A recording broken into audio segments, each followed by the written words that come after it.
Welcome to a deep dive. Today we're exploring a concept woven through a really fascinating collection of ancient spiritual sources, the idea of light. But, we're not just talking about physical illumination here.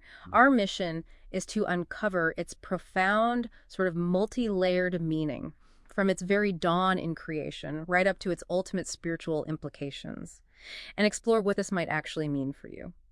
So, let's start at the beginning. The most fundamental idea our source is present. God is the very origin of light. Right. These ancient texts, they vividly describe God calling light into existence at creation. That famous line, "Let there be light." And there was light. Exactly. And this act also sets up God as the ultimate source of, well, all life, too.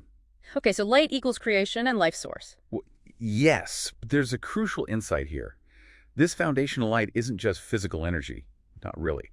Our sources portray it as God's very glory. Glory. Interesting. Yeah, and like a guiding force, one that's destined to draw nations, It's framed as a promise of an eternal light, something that will eventually surpass the sun and the moon. So the Lord himself becomes the beacon. Exactly. It totally redefines light from just a phenomenon to something deeply tied to divine purpose. Okay, building on that foundational idea, our sources then introduce another dimension, this idea of a true light. The true Like light. they say, came directly into the world, embodying life, illuminating humanity. How did that impact things according to these texts? Right. And this true light, it's presented as much more than just a metaphor. It functions actively. Actively how? As a revealer of truth. It lays bare intentions, actions. It creates this clear moral dynamic. The sources show that those whose deeds are evil, they sort of instinctively recoil from this light. Preferring darkness. Exactly, to hide. Yeah. But those who are genuinely pursuing truth, they're drawn towards it. They step into its scrutiny willingly because their actions are, well, aligned with the divine. And the really profound insight is that this light is inseparable from what the texts call the word, commandment, love, and life. So it's not just a concept. No, it's a pathway to genuine existence. It presents this stark, really life-altering choice. Embrace its revealing power for true life, or, well, resist it and face judgment. That's a powerful idea, light actively revealing truth, motives. But here's something that seems paradoxical in the same sources.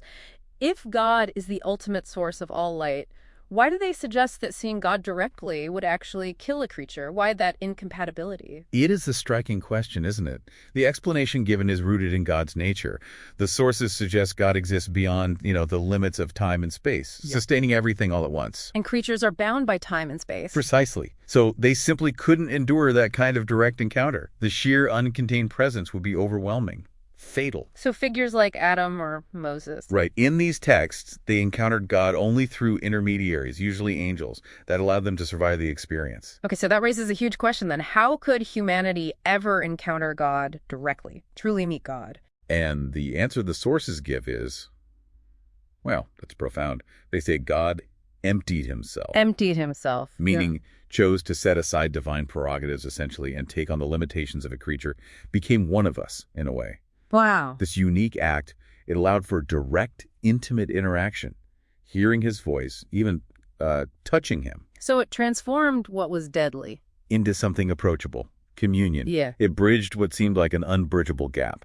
So bringing this all together, Sure. What's the ultimate picture our sources paint? You mentioned a future where God and the Lamb become the eternal light. Sun and moon aren't needed. That's the image, yes. A complete transformation of reality, you might say.